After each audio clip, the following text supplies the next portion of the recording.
Hello everyone, I am here with the exercise solution class 8 chapter 1 history, and the name of the chapter is how, when and where.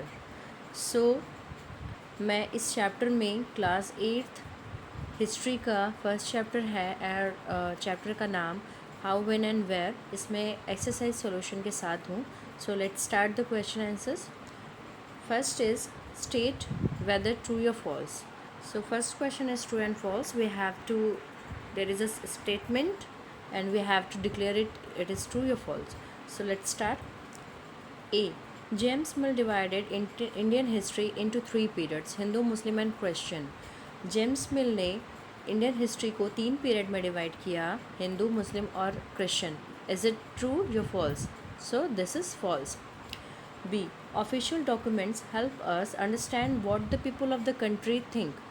जो official documents होते हैं वो देश के लोगों को दर्शाते हैं या उनको सोचने में उनकी हेल्प करते हैं. दिस इज़ ट्रू या false? This is false. C. The British thought surveys were important for effective administration. Britishers जो थे उनका ये सोचना था कि अच्छे एडमिनिस्ट्रेशन के लिए सर्वे बहुत ज़रूरी है. So this is true. Now our second question is what is the problem with the periodization of Indian history that James Mill offer. चूँकि जेम्स मिल ने जो भी डिवीज़न किया था पीरियड का हिस्ट्री का, तो उससे रिलेटेड क्या प्रॉब्लम थी. So we have to write down the answer related to it. So our answer is James Mill divided his book into three period. James Mill ने अपनी बुक को तीन पीरियड्स में डिवाइड किया है, namely Hindu, Muslim and British. According his prejudice version of Indian history, the British rule represents all the forces of progress, civilization, while the period before British rule represents darkness, ignorance, despotism, religious intolerance, caste taboos, superstitious practices, etc. चूँकि James Mill ने जो भी Indian history है उससे related अपना prejudice दिया हुआ है, पूर्वाग्रह इसमें बताया है, जिसमें कि ब्रिटिश रूल को उसने ऐसा रिप्रेजेंट किया है कि इसमें प्रोग्रेस हुआ है सिविलाइजेशन का. और इसके पहले जबकि जो भी पीरियड रहे हैं, चाहे वो मुस्लिम के रहे हों चाहे हिंदू को रहे हों, उसमें उसने बताया कि ये period darkness, ignorance, despotism, religious intolerance, caste taboos और सुपरस्टिटियस प्रैक्टिसेस से भरा हुआ था. The view of Mill has several problems which is not acceptable due to reason. चूँकि जेम्स मिल ने जो अपने व्यू दिए वो कुछ कारणों से एक्सेप्टेबल नहीं है. First, a variety of faiths apart from Hinduism and Islam existed in the periods categorized as Hindu and Muslims by Mill.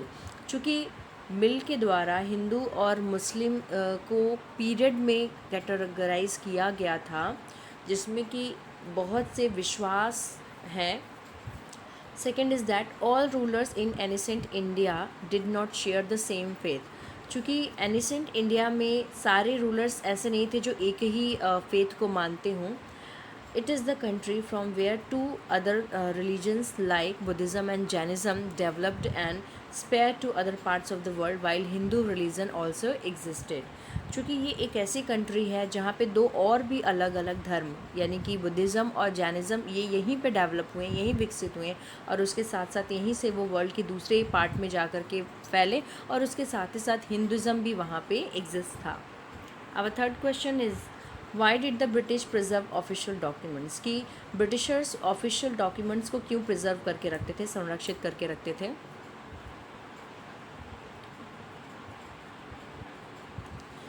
So the British preserved the important official documents because these served as records of what the official thought, what they were interested in and what they wished for. According to the British writing, जो Britishers थे वो important official documents को इसलिए preserve करके रखते थे क्योंकि वो दी सर्व्ड एज रिकॉर्ड, क्योंकि ये एक रिकॉर्ड के रूप में रहता था of what the official thought. कि ऑफिशियल जो थे, जो उस समय जिन्होंने इसको इसका निर्माण किया या इसको लिखा, वो क्या सोचते थे, उनका इंटरेस्ट किस में था, वो किस चीज़ के इच्छुक थे.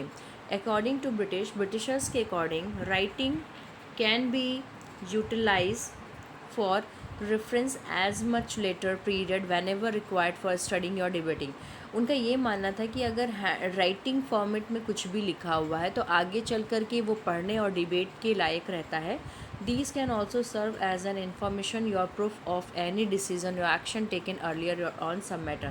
और इससे ये भी साबित होता है कि एक पर्टिकुलर मैटर पे पहले में क्या डिसीजन या क्या एक्शन लिया गया था. Question 4. How will the information historians get from old newspapers be different from the found in police report? चूँकि हिस्टोरियंस को पुराने न्यूज़पेपर से जो इन्फॉर्मेशन मिलती है वो पुलिस रिपोर्ट से क्यों अलग है. Information is essential for writing history of a time which can be gathered from various sources. चूँकि इन्फॉर्मेशन यानी सूचना एक बहुत ही इसेंशियल थिंग है हिस्ट्री को राइट करने के लिए, जो कि अलग अलग सोर्सेज से उसको खोजा जाता है, इन्फॉर्मेशन निकाला जाता है. Apart from official document in the archives, official documents के अलावा आर्काइव्स हो गए. Historians gather information also from old newspaper, और हिस्टोरियंस आर्काइव्स के साथ ही साथ पुराने न्यूज़पेपर से भी अपने काम के लायक इन्फॉर्मेशन ढूंढते हैं. Diaries of people, account of pilgrims यानी कि जो तीर्थ यात्री हैं उन्होंने क्या लिखा है अपनी यात्रा के बारे में, वो. Autobiographies of important personalities and booklets etcetera. Information found in newspaper is varied based on incidents that have happened across the country, whereas the people reports are limited and localized. So जो भी information newspaper में मिलती है वो incident पे based होता है, that have happened across the country, जो कि पूरे देश में कहीं हुआ होता है. Whereas the police reports are limited and localized, जबकि पुलिस के जो रिपोर्ट्स होते थे वो एक लिमिटेड ही सोर्स उनके पास होती थी और वो लोकलाइज्ड होते थे. Because of this fact, sometimes the information historians get from police reports is not as useful as it is from old newspaper. इसलिए कभी कभी चूँकि पुलिस स्टेशन से जो भी इंफॉर्मेशन हिस्टोरियंस को मिलता था वो उतना इम्पॉर्टेंट उनके लिए नहीं होता था जितना कि ओल्ड न्यूज़पेपर होते थे. However, for any incidents, the newspaper may not quote all the reasons behind this, and biased as per the thinking of reporter, while is police record we could find some evidence for an incident and unbiased reports. लेकिन फिर भी कभी कभी किसी भी incident के लिए newspaper को पूरी तरीके से कोट नहीं किया जा सकता. इसके पीछे ये रीज़न है कि कभी कभी रिपोर्टर की थिंकिंग से उसकी रिपोर्ट बायस्ड होती थी, बंधी होती थी, जबकि पुलिस रिकॉर्ड में इस तरह के जो एविडेंस यानी सबूत जो मिलते हैं वो ज़रूरी नहीं कि वो बायस्ड ही हों. Thank you everyone.